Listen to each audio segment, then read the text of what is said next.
Hola a todos, ¿qué tal? ¿Ahí me escuchan? Sí, se Creo que escucha.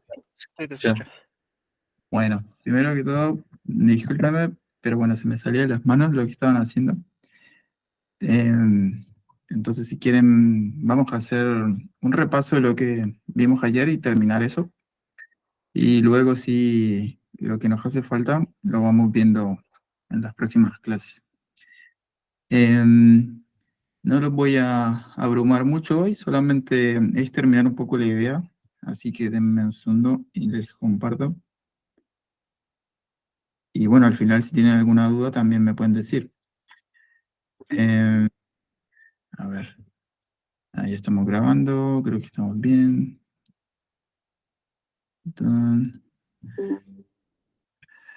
Ok, entonces, déjenme cierro una cosilla. Y ya estoy por aquí. Entonces, estábamos viendo el análisis de sentimiento. Yo les dije que trataran de hacer el ejercicio con 3 categorías. No sé si pudieron hacerlo tal vez, o si no les dio tiempo. ¿Alguien lo pudo hacer? ¿No? ¿No les dio tiempo? Bueno, parece que no. ¿Ahí pueden ver la pantalla? Sí. Sí, ¿cierto? Sí, ya se ve. Sí, ya se ve. Ya. Bueno, si no lo hicieron, no hay problema, lo pueden ir haciendo. La idea era que pudieran ver si de repente les salían algunas cosas raras, o si había algún tipo de problema, o algo por el estilo. Pero, a ver, resumiendo lo que hicimos ayer fue cargar unos datos, bien, que tenían un texto, y tenían un score, ¿cierto? Además de eso, habíamos clasificado estos scores que iban del 1 al 5, los habíamos convertido en binario, ¿no? Que era 0 o 1, y 1 era positivo y 0 negativo. Habíamos hecho algunos procesos de limpieza para poder tener todo lo que era la estructura general. Nos habíamos dado cuenta de que la mayoría de lo que eran los comentarios eran muy buenos, eran 4 o 5, y habíamos hecho también algunas visualizaciones, a ver, como por ejemplo el word cloud. Habíamos revisado lo que era lo de la estandarización para convertir todo en 0 y 1. Y les había dicho que había 2 formas de convertir el texto bueno, en general 3. 3 formas de convertir el texto en vectores, ¿no? Una era contando cada palabra cuántas veces aparecía, que es como la metodología clásica. Y había otra que era usar una métrica. Esa es la que les voy a explicar hoy. Y por último, algo más novedoso es utilizar los embeddings. ¿Bien? Entonces, habíamos hecho también un preprocesamiento, donde habíamos limpiado, por ejemplo, habíamos convertido minúsculas, habíamos quitado caracteres especiales, habíamos removido palabras vacías, y les explico un poquito la diferencia entre el steaming y la alemantización. Entonces, todo eso lo habíamos hecho, y al final lo que teníamos era básicamente una tabla donde estaba todo limpio, y, eh, y con eso habíamos terminado, ¿no? Luego les expliqué un poquito cómo se puede hacer el modelo. El modelo era una regresión logística, era un modelo sencillo, pero lo único que había que entender era que el texto se convertía a una matriz, y esa matriz al final te permitía predecir un Y, que era el 0 o el 1, ¿no? Eso a grandes rasgos es lo que habíamos hecho. Y, a ver, ¿por dónde vamos? Ahí está corriendo esto. Bueno, ahí termina esta parte. No, por aquí. Esto ya está. Esto también. Lo de utilizar el percentil 1 superior e inferior, lo habíamos dicho de que se podía hacer para tratar de evitar que palabras raras, que estén mal escritas o cosas por el estilo se mezclaran. Bueno, desde ahora les voy diciendo, ahí hay cosas que yo omití, ¿no? Por ejemplo, muchas veces la gente corrige ortográficamente. Eso es un proceso bastante tedioso porque hay que ir por cada palabra y corregirlo, ¿bien? Hay herramientas para hacerlo, pero bueno, no lo hice acá porque es algo que toma mucho tiempo, ¿bien? Les hablé del steaming y el lema. No lo hice acá, pero simplemente para que supieran qué es. Y esta era la tabla final luego de limpiar, ¿no? esta columnita de acá, y la primera metodología que habíamos visto para convertir a una matriz los textos era esta que se llamaba Bag of Words, o la van a encontrar por ahí que se llama Bow, ¿bien? Entonces, nada, era contar cuántas veces aparece cada palabra, arman un vocabulario de todas las palabras distintas, y eso representa las columnas. Y ya, luego de eso, lo que hacen es contar cuántas veces aparece cada palabra en cada oración, ¿no? Y le ponen un 1, un 2, un 3, lo que sea, ¿bien? Como se dan cuenta, esto es un enfoque determinista, yo les había dicho, no tiene en cuenta el orden de las palabras, simplemente que aparezcan o no, ¿no? Nada más. Y pues simplemente para convertir estos textos de aquí, que ya habíamos limpiado, en esto que observan acá, pues simplemente usábamos esta herramienta. Se llamaba Convectorizer. Utilizaban esta herramienta para separar los tokens, que son cada palabra, y omitían estas palabras que eran las noise words, las que no íbamos a tener en cuenta. Y luego esto de acá era el Ngram Range, es decir, van a considerar solo palabras únicas, ¿no? No van a considerar palabras consecutivas ni tres palabras consecutivas, que es lo que está acá. Bien. Ahora voy a explicar a qué me refiero con eso, porque si tú consideras más de, no sé, más de una palabra consecutiva, entonces te van saliendo muchas más columnas, ¿no? A priori, lo más sencillo es simplemente cada palabra, una columna, ¿no? Y bueno, hicimos lo que es la matriz. Yo les dije que este objeto, el bow data, era una matriz tipo especial. Es una matriz sparse que al final es como condensada y tiene un montón de columnas porque cada columna es una palabra. Y estas son la cantidad de filas, ¿no? Lo que hacíamos era separar esa matriz en train y test, 20% para test, 70% para train. Y habíamos hecho el primer modelito, que era una regresión logística, que simplemente calcula una probabilidad de que sea 0 o 1. Entonces aquí se traía el modelo vacío, aquí se ajustaba, ¿cierto? Y después de que se ajustaba, ese modelo tenía un nombre, y al tener un nombre, pues uno simplemente podía predecir, que era lo que había hecho por acá, ¿no? Puedes predecir con este método que se llama predict sobre X-test y corroborar si lo que tú predices aquí se parece al valor real, ¿no? Entonces eso ya lo habíamos hecho. También les mostré un ejemplito ahí con lo que era otro algoritmo, que es el KNN, que por ahí ya vieron, pero es lo mismo. Traes el algoritmo, creas la instancia del algoritmo, y luego lo ajustas a los datos. Posteriormente predices con predict, guardas los resultados y calculas el accuracy para ver si en realidad está bien o está mal. ¿Bien? Yo no me fío de la accuracy solamente porque cuando los datos están desbalanceados, usualmente el accuracy no es una medida buena. ¿Por qué? Porque imagínense que tienen 90% de unos y 10% de ceros.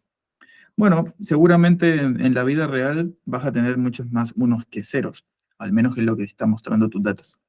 Entonces el accuracy, básicamente, si hay muchos unos, bueno, él va a poder predecir bien los unos, ¿no? Entonces no es una medida como muy realista y por eso se usan otras, como, no sé, la precisión o yo qué sé, el F1 score, que es lo que ven aquí, entre otras, ¿no? Pero eso lo vamos a ver más adelante. Por ahora solamente quiero que sepan que la accuracy, si bien ayuda, no es la única métrica que existe. ¿Bien?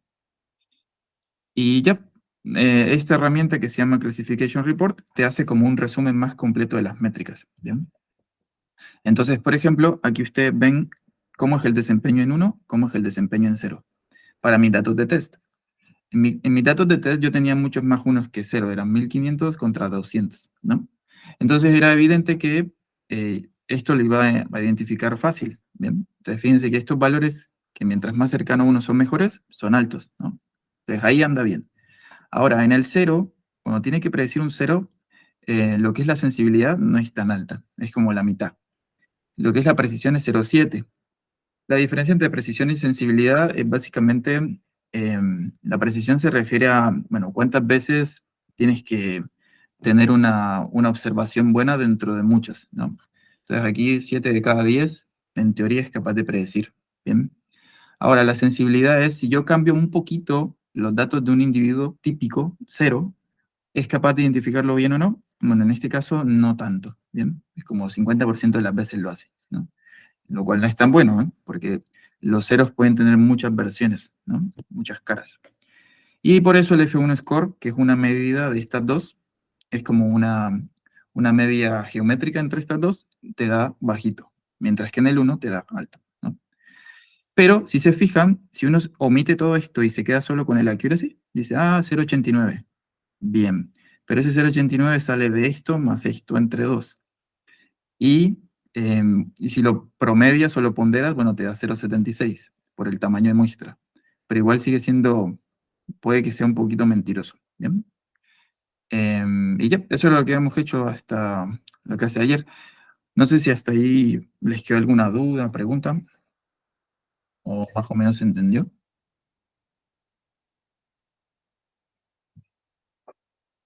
¿Todo bien? Sí, sí, sí. Ya. Bueno, entonces ahora lo que les iba a mostrar era que esto de acá es unos cálculos adicionales que yo hice. Así como tú puedes predecir la categoría, que es esto, también puedes predecir la probabilidad. Y la probabilidad simplemente te da dos numeritos. Yo les dije, ¿no? Esta es la probabilidad de ser 0 y esta es la probabilidad de ser 1. Obviamente la probabilidad que sea mayor, de eso va a depender la categoría, ¿no? En este caso, el primer individuo va a ser 1, el segundo va a ser 0 y así. Bien, esto de aquí lo que hice yo fue sacar como una tablita donde le iba poniendo la probabilidad de ser, en este caso, 1. Y nada, a cada review le ponía la probabilidad. Porque si yo quiero, por ejemplo, esta probabilidad, el límite para hacer 1, yo lo puedo subir. Porque por defecto él usa 0,5 cuando hace esto de aquí. Cuando hace el predict, si la probabilidad es mayor a 0,5, él te va a poner eso como 1. Pero si tú quieres, tú puedes coger las probabilidades, se las pegas en una columna, a cada texto, y luego tú dices, no, yo quiero que lo que sea 1 sea porque su probabilidad es mayor a 0,7, ¿no?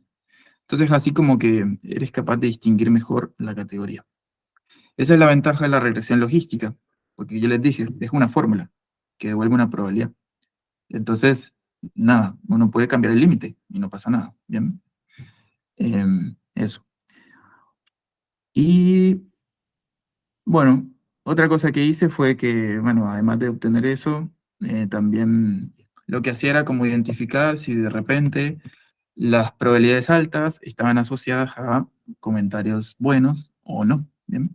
Entonces ahí comenzaba a mirar como cada probabilidad con su comentario, solamente para ver si tenía sentido o no, ¿no? Por ejemplo, este de acá, que tiene una probabilidad muy baja de ser un 1, a 10 a la menos 13, 10 a la menos 12, seguramente aquí hay algo malo. Aparece algún comentario malo, yo qué sé. ¿Bien? Y si miran en el sentido contrario, es todo lo opuesto, ¿no? Todo lo opuesto, por ejemplo. Aquí ven que dice, bueno, wonderful, ya, le pone 0,99. Bueno, y aquí dice otra cosa, al final debe aparecer alguna palabra bonita para que esto seguramente sea 0,9 o algo así. Delicious, cosas de ese estilo. Y en la última, bueno, aquí dice que le pareció que fue bastante bueno, y después aquí hay como un comentario contraste, que dice como, no sabe si, bueno, dice que está seguro de que va a volver a comprar más. Entonces, esto es como bien sencillo de identificar. Probablemente cuando la probabilidad ya sea un poquito más cercana a 0,5, va a ser mucho más difícil, ¿no? Y bueno, tienen que tener presente que esto es un modelo determinista, ¿eh? No tiene en cuenta el sentido de la oración, ¿ya? Así que puede que algún falso positivo o falso negativo ocurra, ¿bien? ¿Qué otra cosa? Bueno, otra cosa que se puede hacer es, si ustedes consideran más columnas, voy a volver a la figura, por ejemplo aquí, si ustedes quieren considerar más columnas para dar más contexto, se puede hacer, pero eso no garantiza que vas a tener mejores resultados. ¿A qué me refiero? Por ejemplo, aquí ustedes tienen estas 6 columnas, ¿no? Que son todas las palabras distintas dentro de sus textos. Bien, hasta ahí no hay problema. A eso se le conoce como unigrams, porque son solo una unidad, una palabra, ¿no? Pero yo puedo coger palabras consecutivas y eso se convertiría en algo que se llama bigramas, ¿no? Por ejemplo, lo que está aquí de red sería un bigrama, red dog sería otro bigrama, cat eats otro, eats dog y así, ¿bien? Entonces, todas las posibles combinaciones de dos palabras consecutivas se pueden convertir en una columna nueva. Y eso va a generar más atributos, más columnas, ¿bien? Incluso pueden hacerlo con todos los atributos de 2, con los trigramas, es decir, 3 palabras consecutivas, y crean una nueva columna, 4, 5, las que quieran, ¿bien? Entonces, por ejemplo, en el caso de que nosotros estamos trabajando, cuando hicimos la matriz esta de bow counts, estábamos trabajando con unigramas, y teníamos 17.000 columnas, ¿bien? Si yo le cambio este 1 de aquí y le pongo un 4, estoy diciendo que voy a considerar unigramas, bigramas, trigramas y tetragramas. Y obviamente esta cantidad de columnas va a aumentar mucho más, ¿bien? Solamente para que hagan un ejemplo, yo por aquí hice uno, más abajito, donde es exactamente todo igual, solo que aquí le puse un 4, ¿bien? Y volví a crear la matriz, ¿no? Solamente para ver qué pasaba. Entonces, si hacen eso, aquí por ejemplo me da 631.000 columnas. Y fíjense que es un cambio bastante abrupto, ¿eh? Porque pasa de 17.000 a cerca de 630.000. No siempre esto va a garantizar que tienes mejores resultados, ¿bien? Lo usual suele ser bigramas, hasta trigramas, ¿bien? Y incluso cuando vayas a hacer un modelo complejo, 630.000 columnas es algo bastante caótico, ¿bien? Y ahí donde les decía, esto es un problema de dimensionalidad. Tienes muchas más columnas que filas. Y eso por lo general se traduce en pérdida de estimación, ¿bien? Porque tienes muchos atributos y no sabes cuáles son los que realmente importan, ¿bien? De hecho, si vuelvo a hacer el algoritmo, yo lo hice por acá, ¿no? Cogí todo igual, volví a hacer el accuracy, todo igual. Uno esperaría que si le pones más de 100.000 atributos, uno diría, oye, puede que mejore, ¿no? Pero en realidad, si se fijan, esto es 89. Y en el anterior, cuando hicimos que la accuracy, daba como igual, ¿bien? Entonces no vale la pena que uno le introduzca ese montón de complejidad, que son cerca de la diferencia entre 17.000 y 630.000, son como 600.000 columnas de más. No vale la pena hacer eso si vamos a obtener los mismos resultados en performance, ¿no? Y bueno, esas son cosas que uno tiene que ver, ¿no? Fíjense que en el cero igual pasa lo mismo. Bien, incluso ahora es menos sensible que en el anterior. Y ya, ¿ok? ¿Se entiende esto del n-grams? ¿Para qué se usa? ¿O alguien tiene alguna duda?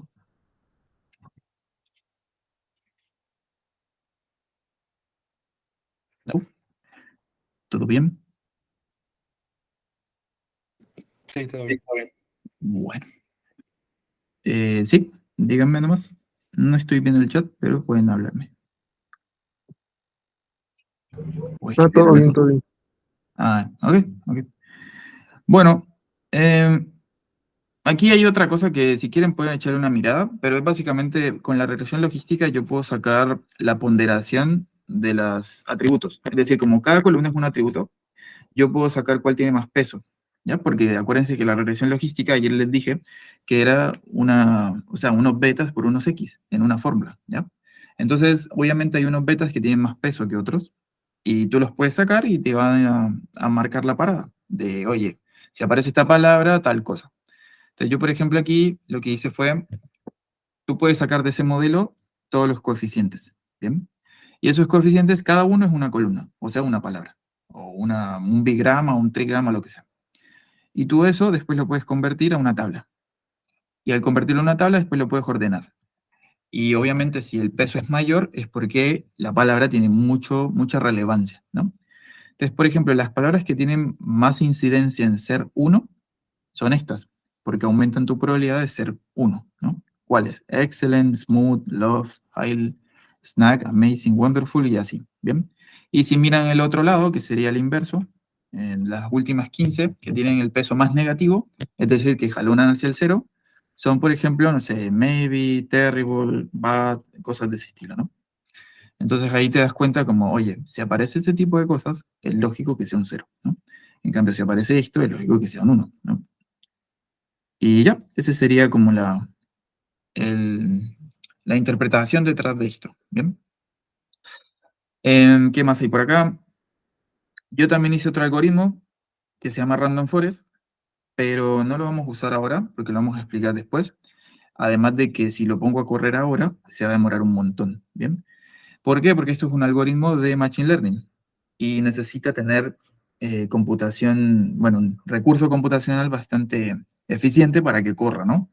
Sobre todo si le paso 630.000 columnas, ¿no? Entonces, yo la última vez que lo hice, se demoró 10 minutos, ¿bien? Y hace lo mismo, o sea, se entrena, predice una probabilidad y predice una categoría. El accuracy da más bajo, se demora mucho más y no garantiza que tengas mejores resultados, ¿bien? Entonces ahí es donde uno tiene que comparar. Y dice, si me voy a demorar 10 minutos corriendo esto, y en el otro me demoro 5 segundos, y lo hace casi igual, me quedo con el otro, ¿no? Eso, porque esto consume demasiado recurso, ¿ya? De hecho, lo pueden correr, se van a dar cuenta que se demora bastante. Bien, y ya, esa es la primera metodología. Recuerden que hasta ahora la metodología de vectorización ha sido la que se llama BOW, es decir, la foto que está aquí. Bien, que era contar palabras en cada oración, nada más. Ahora, existe otra metodología que es la segunda, que vamos a ver ahora. ¿Y cuál es? En realidad no cambia mucho, lo único que hay que hacer es cambiar una fórmula y ya, no es más nada. Bien. ¿Cuál es esta? Se llama TF-IDF. Significa Term Frequency Inverse Density. Entonces, el Term Frequency, el TF, es, ok, ¿cuántas veces aparece la palabra? Ya, hasta ahí no hay nada nuevo, es lo mismo.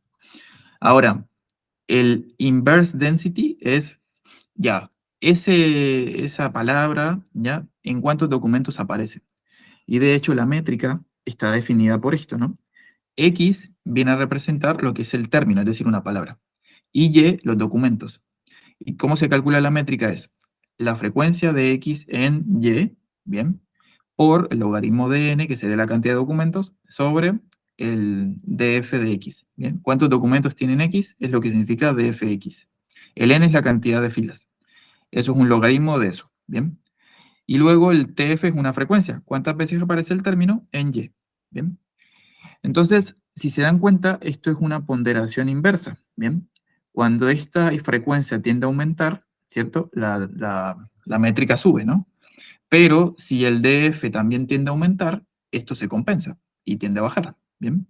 Entonces, por eso se dice que no solo basta con que el término aparezca un montón de veces, que es lo que significa TF, ¿no? Sino que también el término sea relevante dentro de los documentos, ¿bien? Porque si, por ejemplo, un término aparece 1000 veces en un documento, es bastante frecuente, pero no quiere decir que sea relevante, porque en otros documentos puede que no aparezca, ¿no? Entonces esto lo que hace es ponderar esas cosas, ¿bien? N es una constante, así que esto no afecta. Al final lo que depende es TF y DF, ¿bien? Em, y ya, después de eso, lo único que hay que hacer es que, en vez de tener esta cosa que está aquí, ¿bien? Imagínense que ustedes tenían esta fotito, ¿no? Donde aquí tenían unos conteos, ¿bien? Por ejemplo, ¿cuántas veces aparece la palabra de? ¿Cuántas veces aparece la palabra red en este documento? Bueno, ahora en vez de tener unos conteos, lo que van a tener es la métrica, la TF y DF. Es decir, ¿cuál es la métrica de la palabra de dentro de este documento? ¿Cuánto es? ¿Bien? Eso puede ser un número entre 0, 10, 15, no está acotada realmente la métrica, ¿bien? Pero usualmente entre 0 y 100. Y claro, para cada palabra en cada documento vas a tener un número, ¿bien? Em, y es lo único que cambia, lo demás sigue siendo exactamente lo mismo. De hecho, aquí van a ver que yo lo único que hice fue volver a replicar lo que estaba antes, solo que necesito crear otro objeto vectorizador. Ahora no se llama Count Vectorizer, sino que se llama TF y DF Vectorizer. ¿Bien? Y lo demás es exactamente lo mismo, tokenizer, stopwords, el rango de enegramas, lo mismo. Aquí se transforma el texto en la matriz y ya, esa es la nueva matriz. Ya no son conteos, sino que son la métrica TF y DF. Y volvemos a separar en train y test, armamos lo que es la nueva matriz. Si se fijan, tiene la misma cantidad de columnas que en el caso anterior. ¿Por qué? Porque es lo mismo, solo que ahora en vez de tener conteos, tienes la métrica. ¿Bien? Y si haces el modelo, yo lo volví a hacer. Esto no cambia nada. Creas la instancia del modelo, ajustas los datos a entrenamiento con el fit. Luego predices las probabilidades y predices las categorías. Y sacas el accuracy y el F1 score. Si uno lo hace, le da 88 casi. Es muy similar a lo que estaba en el caso anterior. ¿Bien? Habrá casos donde este valor aumente mucho con respecto a la metodología anterior, la de conteos, ¿no? pero igual hay que testearlos, a ver cuál anda mejor. Así a simple vista pareciera que cualquiera de los dos anda bien, ¿ya? Y ya, esa sería la segunda metodología, ¿bien? Entonces, bueno, no sé si tienen alguna duda de esta, o si les queda claro, más o menos, o se entiende. A mí, yo tengo duda del modelo. Sí, dime. Entonces, lo que hace es como si una palabra es muy popular en en una sola reseña, eso como que lo mitiga. Claro, imagínate que aparece una palabra, no sé, 100 veces en un solo documento, ¿no? Entonces, claro, el TF de esa palabra en ese documento va a ser 100. Bien. Ahora, cuando lo multiplicas por el logaritmo de n sobre esto, entonces aquí lo que estás haciendo es, n es un valor constante, entonces es un numerito. Ahora, cuando tú divides por dfx es cuántos documentos tienen x. Entonces solo uno te va a tener eso, ¿no? Entonces, si uno solo tiene eso, aquí básicamente esto va a quedar en 100, esto va a quedar logaritmo de un valor sobre uno, ¿no? Ujú. Entonces, eso en teoría te va a dar un valor, ¿ya? Ahora imagínate que el documento aparece ahí 100 veces, ¿ya? Pero aparece en 1000 documentos, ¿no? Entonces, si aparecen 1000 documentos, esto obviamente va a ser más chiquito, ¿no? Y al ser más chiquito, el logaritmo de un número chiquito, ¿qué pasa con él? Más poco. El logaritmo, por ejemplo, de 0,01 comparado con el logaritmo de 0,1. ¿Cuál es más grande? ¿El logaritmo de 0,01 o el logaritmo El de 0? logaritmo de 0,01 es más grande. Por ejemplo, si hacemos el calculito así, ¿no? Ya, eso es esto, ¿no? Ahora, si le quito 1, es menos 1, ¿no? Ah, Entonces, ujú, es inverso, ¿ya? Entonces, mientras más chiquito sea, usualmente tiende a subir más, ¿no? sí, Y eso va a hacer que esto se te infle, ¿no? Dependiendo, ¿no? Entonces, por eso es que es como que se compensa. No solo basta con que aparezca un montón de veces en un documento, sino que tiene que aparecer en muchos, ¿bien? Esa es sí, la ok. idea. Sí, ¿Bien? ¿Se entiende ahí? ¿Los sí, sí, sí. demás? Ya. Bueno, entonces, nada, eso sería la segunda forma de trabajar, ¿bien? De hecho, estas formas de trabajar han estado cerca de, no sé, desde los años 80, 90 hasta el 2015, 18, incluso hoy todavía se usa para modelos simples y prototipos. Andan bastante bien, ¿ya? Ahora, no son las únicas metodologías, yo les dije que había una tercera forma, que es algo más novedoso, ¿no? ¿Qué es eso novedoso? Em, Esto que está aquí, si se dan cuenta, bueno, esto no es nada, esto es simplemente lo mismo, solo que ahora le cambié la cantidad de n-grams, ¿ya? Esto es el mismo procedimiento, no cambia nada, esto también no pasa nada con eso. Ya, y una cosa importante antes de explicar la metodología tercera.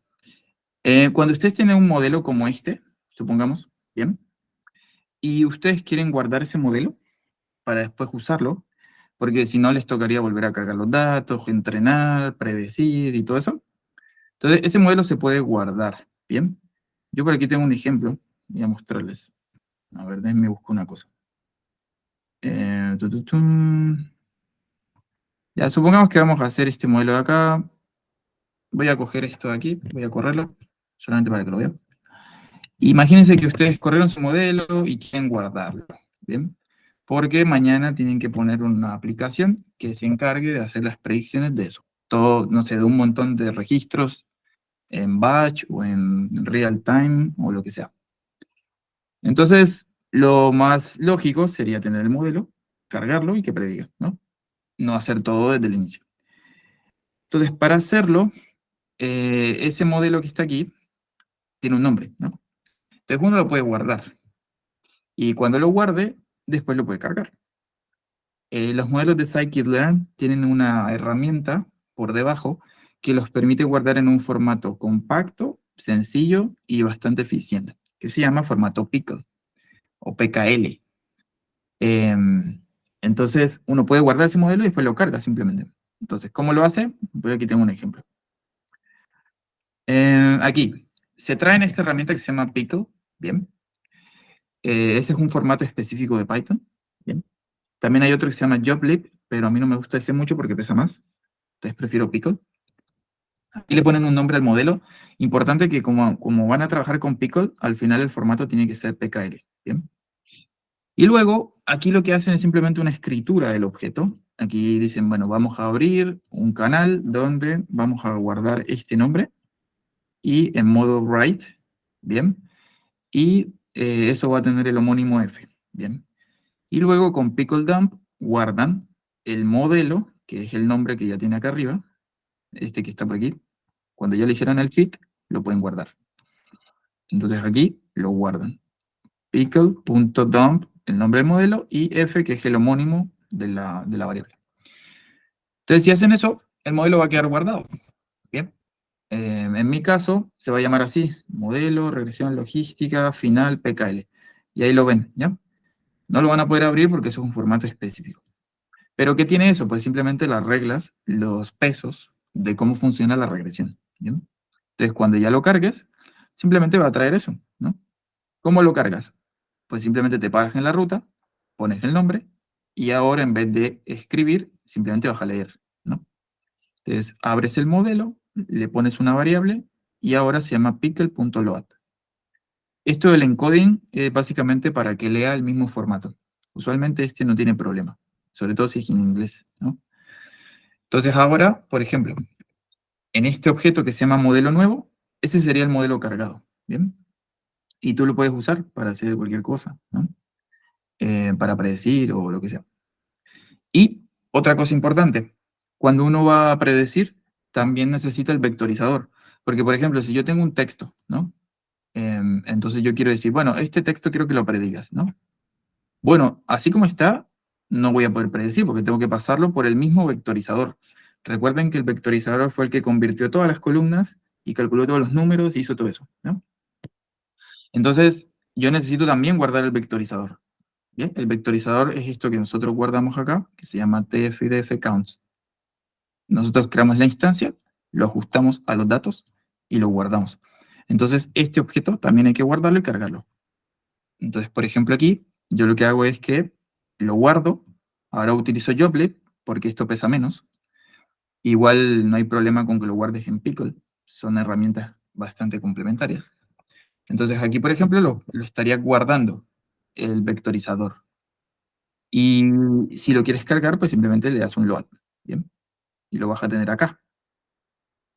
Y entonces, ¿cuál es la idea de todo esto? Bueno, la idea es que cuando llegue un nuevo mensaje, lo cargo, ¿cierto?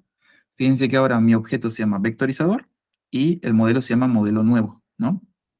Cuando llega un nuevo mensaje, primero tengo que pasarlo por el vectorizador para que me cree las columnas. Y luego lo tengo que pasar por el modelo para que me dé la predicción. Entonces yo aquí tengo un ejemplo. Aquí le digo a la gente que ponga un mensaje. Ese mensaje lo paso por el vectorizador, lo guardo en X, que va a ser una matriz de una fila por la cantidad de columnas. Luego aquí le digo que, mira, si la predicción es 0, quiero que salga malo, y si es 1, quiero que salga bueno. Y el modelo le paso el X transformado, me saca la probabilidad, y luego bueno, no me saca la probabilidad, me saca la predicción, 0 o 1. Y de acuerdo al 0 o 1, pues yo entro al índice del diccionario y me va a decir la categoría. Entonces, por ejemplo, digamos que yo aquí digo, it was a nice product, o sea, algo así. Entonces, aquí, por ejemplo, yo le pasé it was a nice product y me dijo, bueno, ¿no? Ahora, si le paso, no sé, un fuck you o algo así, eh, aquí dijo que está bueno. Probablemente no había ninguna palabra que dijera fuck you, ¿no? Y por eso no supo que eso es un cero malo, ¿no? Pero si le digo, por ejemplo, bad o worst product o cosas así, probablemente ahí sí ya sepa que eso es malo, ¿no? Entonces, por eso les digo, si la información que tiene no tiene la palabra con la que van a probarlo, pues probablemente lo va a hacer mal porque nunca vio eso, ¿no? Pero si tiene las palabras con las que aprendió, seguramente lo va a predecir bien, ¿no? Ya, así sería como la forma operativa de hacer que esto ande, ¿no? No sé si esa parte tienen dudas o preguntas.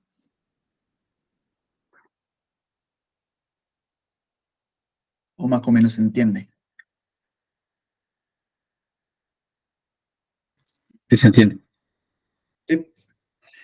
No, ok. Bueno, Si se entiende, bueno, eso era como la parte sí teórica. Había un tercer paso que era lo de la tercera metodología, ¿no? Que era usar los embeddings. Si quieren, en aproximadamente 10 minutos le voy a explicar eso, así que quédense un momentito. No es nada del otro mundo. Al final, lo importante acá es entender qué me permite hacer los embeddings, ¿bien? Y qué herramientas tengo para hacerlas, ¿bien? Entonces, la gente se dio cuenta que las metodologías anteriores eran realmente complejas. ¿Por qué? Porque si yo tenía muchos datos, la matriz de diseño, la matriz X, esa que hicimos, sin importar si era por conteos o por cualquier métrica, como la TF-IDF o cualquier otra, siempre íbamos a tener muchas columnas. De hecho, hubo un caso en el cual yo tenía 200 millones de registros y cuando trataba de hacer un vectorizador con conteos o con TF-IDF, me salían cerca de, yo qué sé, unas 500, 800 millones de columnas, y eso que yo había limpiado un montón de cosas, había corregido, lemantizado, le había quitado el tallo, un montón de palabras, etc. Entonces la gente se dio cuenta que eso, a nivel de escalabilidad, no era muy eficiente, ¿bien? Entonces lo que se les ocurrió fue, ¿por qué no representar las palabras a través de un vector? ¿Ya? ¿Qué quiere decir eso? Que cada palabra de un lenguaje se pueda representar a través de un número finito de números, ¿bien? Por ejemplo, si yo digo la palabra love se supone que yo la puedo representar con cualquier número arbitrario, puede ser uno, dos números, tres números, cuatro, los que sea, ¿bien? Ahora, lo importante no es tanto eso, sino que si una palabra es semánticamente similar a otra, esos números deberían ser similares, ¿bien? Por ejemplo, si yo digo rey y reina, los números que representen a rey deberían ser parecidos a los que representen a reina, ¿bien? Y de esa forma los puedo ubicar en un espacio, ¿bien? Y yo sé que la palabra uno se parece a la palabra 2, ¿bien? Y como nosotros sabemos que dos vectores se pueden comparar, ¿cierto? Porque por ahí hay una fórmula para medir distancias, entonces si yo saco la distancia entre una palabra y otra, y son similares, debería ser pequeña, ¿no? Mientras que si saco la distancia entre una palabra disímil de otra, debe ser grande, ¿no? Entonces a la gente se le ocurrió hacer eso, un modelo que se encargue de, a partir de palabras, obtener un vector. ¿Bien? Y ese vector después se puede operativizar para hacer cualquier cosa, para comparar otra fase, para crear una matriz de diseño, para encontrar, no sé, segmentos de interés, ¿ya? Y de eso se tratan los embeddings o las incrustaciones, ¿bien? Hubo bastantes avances desde el 2000 en esto que se llama embeddings, y hay distintos modelos que se fueron proponiendo. En ese momento no había tanto auge por el procesamiento de texto como lo hay hoy en día. Entonces imagínense que, no sé, aparecieron distintos algoritmos. Algunos se llamaron WordNet, Word2Vec, Glove, FastText, etc. Al final todo lo que hacían era lo mismo, ¿eh? O sea, cogían un montón de texto de por ahí del lenguaje, o no sé, de la web o de cualquier lado, y lo que hacían era que entrenaban un modelo que era capaz de hacer un vector en base a cualquier input textual, ¿bien? Entonces, siempre era un vector fijo, de longitud fija. A veces era 256, a veces era 512, dependiendo, ¿bien? Y claro, después de eso, eso fue dándose cuenta que realmente andaba mejor, ¿ya? Porque si tú tenías 512 columnas, a tener 600.000 o 1.000.000, eso obviamente era ineficiente, ¿no? Y se fueron migrando hacia esta metodología, que era lo de los embeddings, ¿no? Y de hecho, yo aquí tengo un ejemplo, ¿eh? El ejemplo, básicamente, lo pueden mirar, ¿ya? Si quieren, ¿no? No es necesario que lo vean todo, pero lo que sí me gustaría que pudieran observar es, básicamente, cuál es el resultado, ¿bien? Probablemente este no sea el mejor modelo, solamente para que entiendan qué hace. Esto aquí lo que hace es cargar un modelo, ¿ya? Ese modelo yo se los puedo pasar si les interesa, pero igual les voy a mostrar cómo usar OpenAI, así que al final creo que se van a quedar con OpenAI. Entonces, este modelo se carga con una librería que se llama Jensen y fue creado con esta metodología que se llama Glow, por ahí el 2008, 2009. Entonces, esta metodología utilizó 27 billones de twitters eh, y básicamente crea un vector de 200 dimensiones. ¿Bien? Si tú le pasas un texto cualquiera, él lo que va a hacer es que lo va a pasar por el modelo y te va a devolver 200 valorcitos, numeritos. ¿Bien? Entonces, después, cuando tú quieres venir y a esta palabra, por ejemplo, food o cualquier otra, le quieres sacar el vector, entonces acá te va a volver un arreglo de 200 numeritos, ¿bien? Y si quieres, por ejemplo, pasarle una frase, bueno, igual también, te va a volver 200 numeritos. Ahora, como los 200 numeritos son comparables, pues simplemente sacas unas distancias y calculas la diferencia y te das cuenta si se parecen o no se parecen, ¿no? Y eso se puede hacer a través de distintas métricas, ¿no? Por ejemplo, utilizando esta, la métrica del coseno. Yo usé dos palabras, que era David y la otra que era voy. Entonces yo aquí, cuando hice la métrica del coseno, me daba que la similitud era 0,55, ¿bien? Entonces tú puedes saber si se parece o no se parece, ¿ya? Y eso es lo mismo que hace OpenAI. No sé si han visto, les voy a mostrar para que vean. OpenAI. De hecho, hay muchos modelos que hacen embeddings, ¿sí? No solo OpenAI. Ustedes se van a OpenAI y después les cuento cómo se crean una cuenta y la usan. Pero ya, supongamos que yo entro a OpenAI, ¿bien? Y dentro de OpenAI hay distintas herramientas. Una de ellas se llama embeddings, ¿bien? ¿Y qué hacen los embeddings? Nada, los embeddings te dicen, mira, tú me pasas un texto, ¿ya? Me pasas el modelo que quieres usar y yo te voy a volver un vector, ¿bien? Ese vector representa tu texto.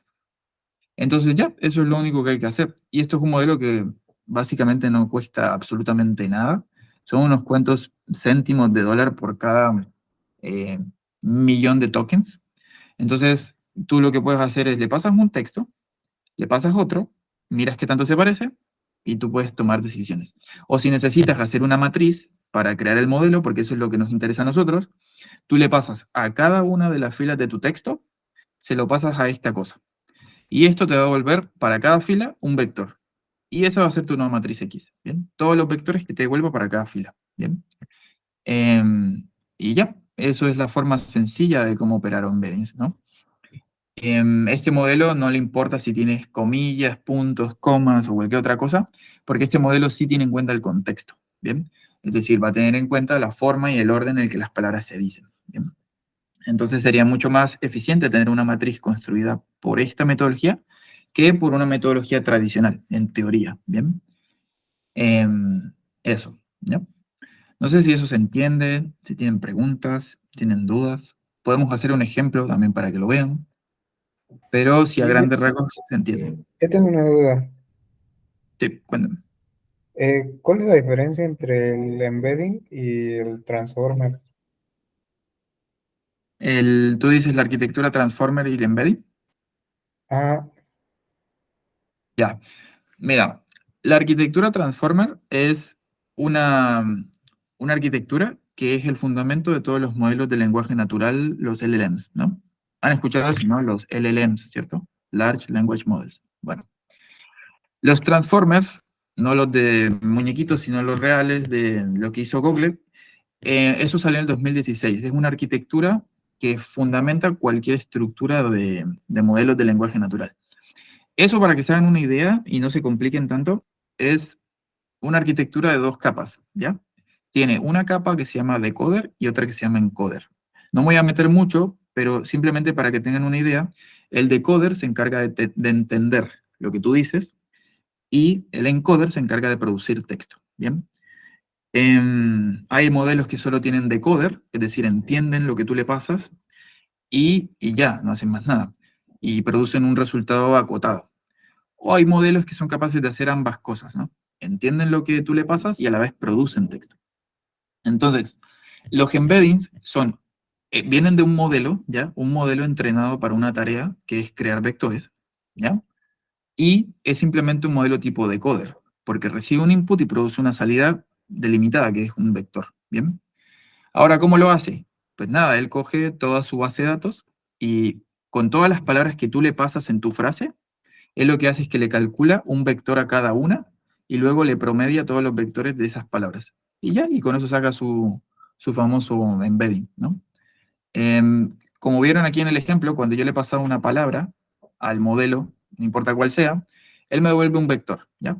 Si yo quiero sacar el embedding de una frase, pues simplemente cojo todas las palabras, le saco un vector a cada palabra y luego las promedio, ¿bien? De hecho, ese es el ejemplo que yo tengo acá. Yo cuando hice este ejemplo acá, lo que hacía era que cuando tenía una frase, por ejemplo esta, yo al modelo le pasaba, dime el embedding de esto, el embedding de este, de este, de este, de este, y luego saca el promedio de todo, y eso es lo que vas a representar aquí. Así las dimensiones siempre son fijas, ¿no?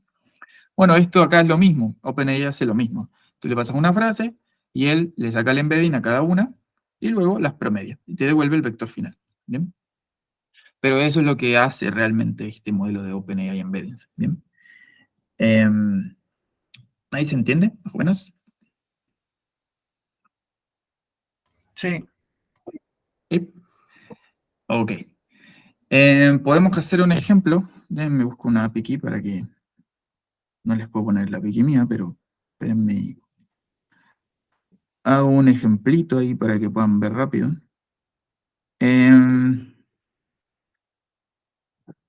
A ver. Déjenme chequear una cosa antes de revisar esta parte. Pero bueno, mientras hago este ejemplo, que es lo último que vamos a mirar para no quitarle más tiempo, no sé si tienen alguna duda en el mientras, y ahí lo vamos viendo. Todo bien, todo bien. ¿Todo bien? Vale, entonces espérenme, busco aquí un ejemplito rápido y lo miramos.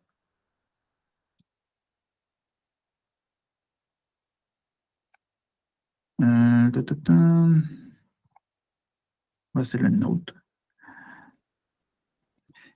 Déjenme abrir un terminal, pongo una API ahí secreta y luego les pongo un ejemplo. Bueno, esto en realidad, mientras hago esto, lo de los embeddings es bastante útil porque permite hacer muchas cosas. De hecho, hoy día hay aplicaciones que te permiten hablar con documentos gigantes, porque a través de embeddings puedes acotar la búsqueda, ¿no? Puedes decir, no, mira, yo necesito buscar, no sé, responde esta pregunta en base a un documento o un libro o lo que sea. Bueno, entonces tú puedes coger eso y decir, bueno, encuentra cuál es la página que más se parece a este input, ¿no? Y luego, en base a eso, le pasas un modelo que te responda en base a eso, ¿no? Entonces ya no tiene que buscar en todo el libro, sino en una página, por ejemplo, ¿no? Y eso se llama RAG, o Retrieval Augmented Generation. Un segundo. Y bueno, no solo para eso, también sirve para crear vectores, para comparar frases. Por ejemplo, si tienes un patrón y quieres saber si se parece, tienes una distancia, te dice si se parece o no, ¿no? Pero eso. Déjame mirar algo. ¿Dónde tengo eso?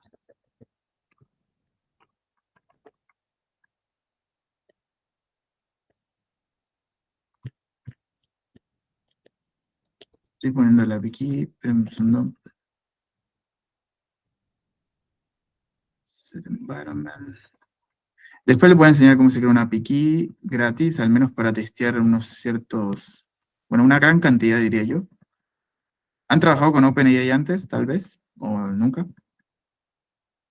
¿O les suena? ¿O lo han visto por ahí nunca? Nada No, más yo no. con ChatGPT. Ah. En realidad es sencillo, ¿eh? Cuando uno quiere trabajar con ellos, le dan como un crédito al inicio. Te dicen como, oye, tienes tantos créditos, a veces te dan $15. Pero $15 es bastante, ¿eh? Dura hasta 3 meses eso, si uno lo usa para prototipos y cosas pequeñas. Déjenme miro a ver si puedo crear un aquí antes de irnos, para que puedan verlo, así como en acción, y ver como, oye, si se parece o no se parece una frase a otra, y si los vectores tienen sentido o no. ¿Dónde tengo eso? Tun, tun. Ya, en términos generales, ¿han entendido esto de la parte de sentiment o no? ¿Tienen una idea clara de cómo se hace esto del sentiment? ¿O todavía tienen algo así que les quede pendiente? Que quieran saber. Yo lo que tenía la duda era como si había, o sea, qué tantas aplicaciones hay para esto de Sentiment, o qué tan lejos va además de reseñas y así. Buena pregunta. Bueno, la verdad es que esto tiene muchas aplicaciones. O sea, en casi todo lo que es Customer Experience, van a tener algo que ver con esto de sentiment, ¿no? ¿Por qué? Porque a la gente cuando hay interacción con el cliente siempre le va a interesar saber qué piensa, ¿no? O qué está pensando, o etc. Entonces, siempre van a tener, cuando hay, por ejemplo, no sé, conversaciones en un chat, que es algo muy común hoy día, con un humano, con un bot o con lo que sea, cuando hay reacciones o comentarios de productos o de entregas o de empresas de logística, cosas de ese estilo, hay muchas empresas que les interesa saber eso. Incluso hay empresas que solo se fundamentan en desarrollar software y, por ejemplo, su producto estrella es una plataforma de chat, yo qué sé, o una plataforma de videos. Entonces, en esas plataformas siempre va a haber interacción con un cliente y por lo general esa interacción se puede cuantificar, ¿no? Y eso permite monitorear en tiempo real, como que, oye, realmente anda bien, ha tenido problemas el cliente o no, o está conforme, no está conforme, cosas de ese estilo, ¿no? Entonces, esa es como la idea principal del sentiment, ¿no? En mi caso, a mí me ha tocado hacer, por ejemplo, aplicaciones que en tiempo real que deben responder ante un input de un usuario, ¿no? Por ejemplo, en una plataforma de video, un usuario interactúa con un supervisor y le dice, no sé, mira, necesito hacer esta cosa, esta otra cosa, supervisor le responde, ¿no? Y siempre va a haber como un ida y vuelta. Y cuando hay alguna alerta de bad sentiment, por ejemplo, que el cliente dijo algo que, no sé, está mal, que no debe ser así, entonces se manda una alerta y esa alerta le llega a un supervisor. Y ese supervisor entonces puede tomar acciones, ¿no? Como, oye, mira qué pasó acá, bla, bla, bla, etc. ¿Bien?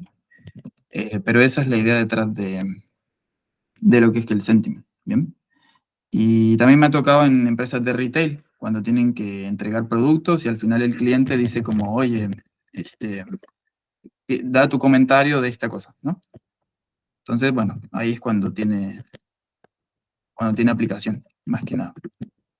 ¿Cuál es el mejor clasificador para los sentimientos o varía dependiendo del problema? El mejor clasificador, pues, de hecho, ahora mismo la mejor metodología es una que se llama un transformer, ¿ya? O sea, la metodología novedosa, divertida y etc. es esa que se llama transformer. Hay un modelo específico que se llama BERT, que si me da tiempo por ahí les puedo explicar, que básicamente hace eso, o sea, coge un transformer y lo estandariza para que sea capaz de identificar el sentimiento, ¿ya? De un comentario, de cualquier cosa. Al entrenar un algoritmo de estos, ya hay tutoriales para hacerlo y todo eso. Lo importante es que funcione bien. Pero si me preguntas, ese es el mejor hoy día para trabajar con esto del sentiment. Incluso OpenAI ni siquiera es o sea, si tú le pasas un montón de textos a OpenAI, hoy día no es el mejor modelo para hacer sentiment. Ustedes lo pueden ver por ahí. Alucina mucho, tiene un montón de problemas, etc.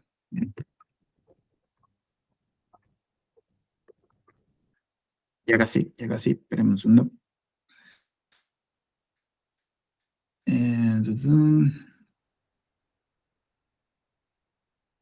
Bueno, y eso también va a depender del problema, porque hay veces que, no sé, necesitas un nivel de precisión muy alto, ¿no? En mi caso es así, en soluciones de ese tipo, que básicamente son el core del negocio, el sentiment es súper importante. Pero en otras puede que sea simplemente una anécdota, ¿ves?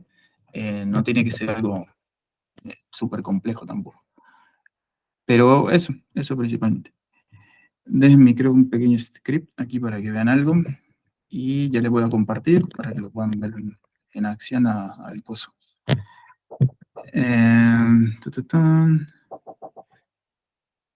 Ya, ahí ya tengo el script, así que les voy a compartir un momentito. Ahí me dicen si ven.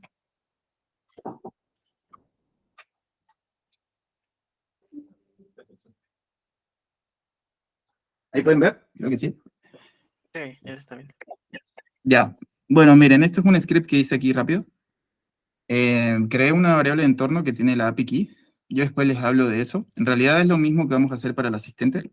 Después les cuento cómo se hace. Pero simplemente cargamos acá unas librerías, ¿ya? OpenAI, Time, .environment, para cargar variables de entorno. Eso porque no quiero que la API quede expuesta, ¿no? En entornos de desarrollo. Entonces, ya, después se crea el cliente, que es como vas a interactuar con OpenAI, bueno, necesitas una API, ¿bien? Este es el cliente. Y luego, pues simplemente acá lo que se hace es, mira, al cliente quieres utilizar la herramienta de embeddings y le dices create, ¿ya? Aquí le pasas el input, que viene a ser el texto, y luego el modelo, que en este caso vendría a ser, ¿qué tipo de modelo es, no? ¿Cuáles son los modelos que existen? Bueno, todos estos que están acá, yo les pasé por aquí, aquí en los distintos modelos van a encontrar que hay varios. Miren, aquí están los nombres, ¿bien? Pueden usar cualquiera, ¿bien? Algunos tienen más precisión que otros, ¿ya? Y ya, después acá simplemente la respuesta va a ser un vector. Yo aquí lo tengo de ejemplo, voy a ejecutar ese script.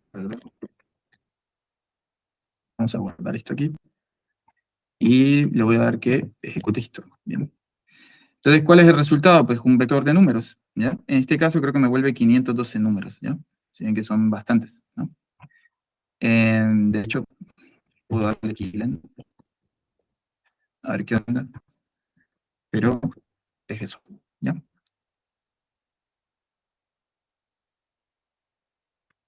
Entonces, ya, en este caso son 1536. Ya ha ido mejorando. En las primeras versiones eran 512, ahora son 1536. Tiene un nivel de precisión bastante alto. Si se fijan, llega hasta casi 10 decimales. ¿Bien? Y eso, ¿ya? Ese sería como el ejemplo. Ahí se lo puedo dejar en el GitHub por si quieren verlo. ¿Se entiende? ¿Más o menos?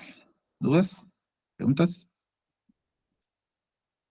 Entonces, por ejemplo, si tienen un texto o muchos textos, lo pueden pasar por esta API, les devuelve el vector y esa sería su matriz, ¿bien? Para obtener la matriz X, ¿no? ¿No? A modo de ejemplo, ¿ok? Eso. ¿Dudas? ¿Estamos bien? ¿Todo en orden? Sí, todo bien. ¿Todo bien? Ya. Bueno, ya les robé un poquito de tiempo, ahí ya no estamos tan atrasados, entonces lo que vendría entonces mañana sería la parte de series de tiempo, ¿bien? Si quieren, échenle una revisada a lo que son las series de tiempo y sus componentes. ¿Qué componentes son los importantes? Son tendencia, estacionalidad, otros ciclos y ruido, ¿bien? Con que sepan qué significa cada cosa de forma general, nos funciona, ¿bien? Vamos a mirar algunas cosas relevantes respecto a eso, así que si le echan una revisada serviría bastante. Y pues nada, no sé si tienen alguna otra duda, pregunta. ¿Estamos? ¿Todo bien? Sí, todo bien. Vale. Bueno, entonces nada, mañana nos veríamos a la hora que es. Ahí disculpen por lo de hoy. Y bueno, ahí pregunta Sergio. ¿Esto de sentiment también se podría aplicar para frases de canción? Sí, sí, sí. Sí, Sergio, todo lo que involucre texto, que a ti te interese monitorear, comparar, testear. Por ejemplo, cuál canción se parece entre otras. Puedes que tengas categorías. No tienen que ser sentimientos, ¿eh? Puede ser categorías de, no sé, una categoría que sea una mezcla de otras, que a veces es difícil, ¿no?, de encontrar. Entonces tú puedes entrenar algoritmos que en base a una canción te digan, bueno, qué categoría es la que a ti te interesa, ¿no? O sea, es un clasificador al final de cuentas, ¿no? ¿Puede ser para sentiment? Sí, pero no solo para eso, puede ser para cualquier cosa. Eso, ¿vale? ¿Entienden? Creo que sí. Bueno, eso, muchachos. Si tienen cualquier duda me avisan, ¿vale? Ahí va a estar por el Discord. Y nada, nos veremos la próxima, ¿vale? En posiciones. Hasta luego. Gracias, hasta luego. Gracias, David. Gracias. Gracias, nos vemos. Que anden bien, cuídense. Chao, chao.